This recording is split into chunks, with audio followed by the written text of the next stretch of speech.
the Minister for Health the suppression of information in relation to thalidomide. Deputy has 4 minutes to make an initial statement. Thanks, Ceann Comhairle. Obviously, the Minister is aware that RTE's Prime Time have recently shed light on the government's handling of the thalidomide scandal in the 1960s with documents which have been produced which show that the government made a conscious decision not to issue a public warning in relation to the dangers of thalidomide, as such a move would be regarded as, quote, undesirable. Now, I think this has serious ramifications for a scandal really that has gone on over decades now at this stage. Obviously, people are aware that thalidomide was a drug which was marketed for morning sickness, and problems arose with it, which led to the fetus being in many instances malformed and the children being born with serious physical birth defects, which lasted them obviously a lifetime. And the German government and the chemical company brought forward a compensation package years later. Now, I'm aware that the programme for government gave a commitment to reopen discussions regarding this compensation programme. Many of the survivors, of which there are 32, are looking for very much an enhanced care package. They want the access to housing, adapted cars, all these other areas, and really what they're saying is that the spirit of the agreement entered into with their parents in the 1970s should be honoured. Now, during the course of that discussion with the Department and the Minister, the talks broke down earlier in the year, and Minister Riley at that time said, and I quote from it, he said, "They broke down on the basis of legal advice to the government that the state does not have legal liability for injuries suffered by the survivors of the drug." Now, I'd like to put it to the Minister today that the recent revelations would actually cast doubt on the accuracy of that statement, and if it can be shown, which I believe it has been, that the state was well aware of the concerns of the drug in 1959, but failed to take any action until the middle of 1962, that a number of these survivors and victims of thalidomide have a legitimate cause to say that in actual fact the state is almost wholly responsible, as they had possession of knowledge which they refused to deal with. Now, at that time, the drug company had withdrawn it from the market, and the Irish government, and some of the quotes from the documents which have been recently revealed are actually quite shockingly callous in many regards. They were basically saying that, sure, look, the drug company said they'd withdraw it, and sure, we don't need to worry about it after that, which I think is completely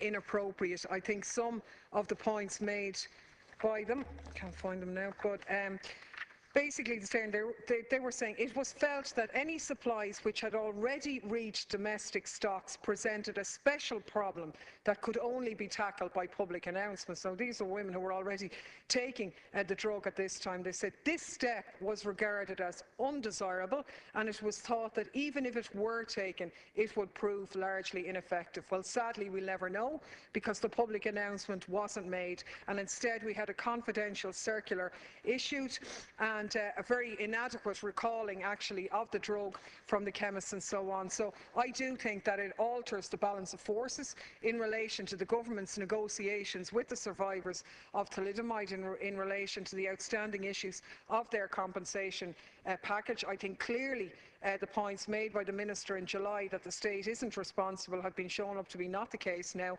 because of this new information, and I hope that the government would take that into account in addressing the very serious outstanding concerns of the victims of thalidomide for adequate compensation to meet their needs. Thank you very much. And before I give the official answer, could I just say it often strikes me that the official answer comes across as being very clinical and, just simply giving the facts. I don't think there's anyone, man or woman, in this state that knows any person that has a difficulty as a result of thalidomide that doesn't have not just sympathy, but of course we must always expect that sympathy, doesn't pay the light bill. So. And I accept that, but there are just one or two things we need to put on. And it's not as if the government is not open to negotiations. They are, of course.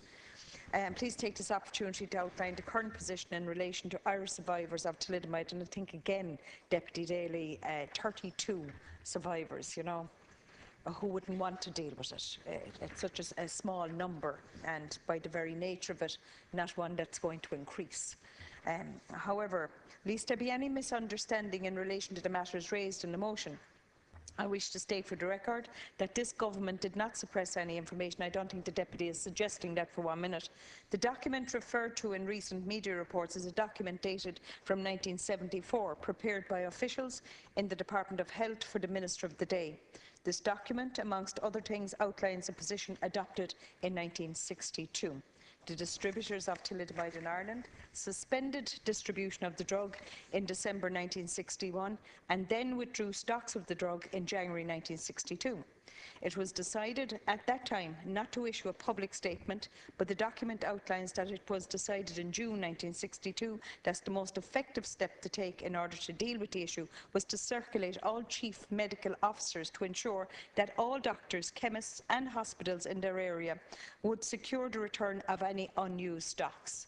And as you rightly say, how were we supposed to get to women who already had it in the medicine cabinet? It is important to bear in mind that action taken in 1962 should not be judged or reviewed applying the rules or regimes applicable today. Not certain that we would do today what was done then. It would seem that the position in Ireland did not materially differ from the position in other European countries at the time. Very few countries then had systematic controls for licensing drugs, and it was in light of the thalidomide experience that most countries developed such arrangements. The document stated that it is of interest to note that the attitude of the British authorities was no different. I don't think that's it's something that should be used as an excuse, to be honest about it. And I do think that one of the comments on the prime time from one of the thalidomide survivors when it was shown was that to a great extent we have a regime now that does protect us all as a result of thalidomide, and it's something that we should keep in mind.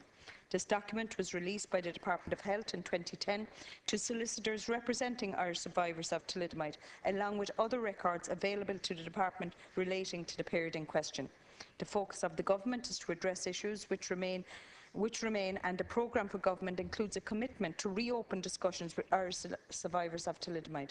Given the challenges that persist for each individual, the government aim is to address the health and personal social care needs of thalidomide survivors living in Ireland. Again, one of the survivors, or a carer, was saying that it is about the care pathways and what's available. There are 31 Irish survivors of thalidomide receiving tax-free payments from the Department of Health. A German foundation also pays Irish survivors of thalidomide. These payments are also tax-free. Since the 1st of August 2013, the German foundation has substantially increased its monthly payments to Irish thalidomide survivors. In addition, 15 survivors who accepted it at the time received a once-off payment from the Department of Health in July 2013. 22 of the Irish survivors of thalidomide have initiated personal injury claims against the state.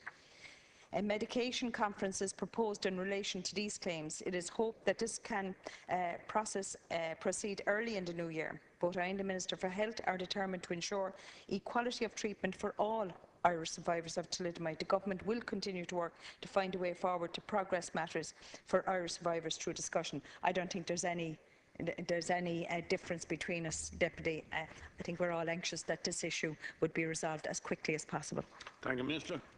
Clare Daly. Yeah, I'd just like to thank the Minister. I mean, in many ways, 32 is a very, very small figure, but yet it has trundled on for the decades of the lifetime of these victims. And I'm not saying that the state consciously suppressed the documentation, but I think what is revealed in the documents which came to light is that there was a knowledge there which was not shared, and had it been shared, lives could have been changed. And in that sense, the state responded inappropriately and is culpable to a degree. Now, I know the programme for government accepts culpability from the point of view, has accepted what, as you say, everybody would agree, an adequate compensation package and so on. And I am aware as well that there is maybe divisions among some of the survivors as well, so that makes things a little bit complicated, as well as litigation. But I do think the points being made about the absolute necessity for a proper care package are the most persistent demands which have come forward. And when we've raised this previously, Minister Riley has said, oh, but sure, look, they get a medical card and they're entitled to apply for a disabled licence, for a housing adaptation and so on. They have applied for many of these things and they have not necessarily been processed. What they're asking for is these things to be ring-fenced and guaranteed as a right, as people to whom an injustice has been absolutely done to. And not only that, but now we have the proof, if you like, that the knowledge was there in society, and a better response could have saved a whole number of them in its entirety, but would have been better for society as well. And hopefully we've learned an awful lot from it. But I do think even when the state responded in '62, the idea of a confidential memo to the medical profession is wholly inadequate, and obviously it's not something that would happen now. Knowledge and transparency are good things and should be encouraged rather than at any time trying to keep a lid on things. Thank you, Deputy. Thank you very much, and thank the Deputy. I think we are all in the one boat. I think knowledge and transparency is eventually what will protect us all, because we know not today nor the hour when something comes out that we have to. But could I just say that it's not as if in terms of care pathways and care packages that we're doing something that's new. We already have that package of care in terms of hepatitis C, for instance. So we do know how to do it, and we do know what's needed, and we should do it. And I think it is a matter of agreement. You know, there will be, and as you say, there is maybe a little bit of disagreement, and I don't use that at all as an excuse. I think it would be wrong. But there is a bit of a disagreement between the group themselves. But I think nothing that you can't get over. I'm always a great believer in there's a solution to everything, and we just have to keep trying. Thank you, Deputy. Thank you, Minister.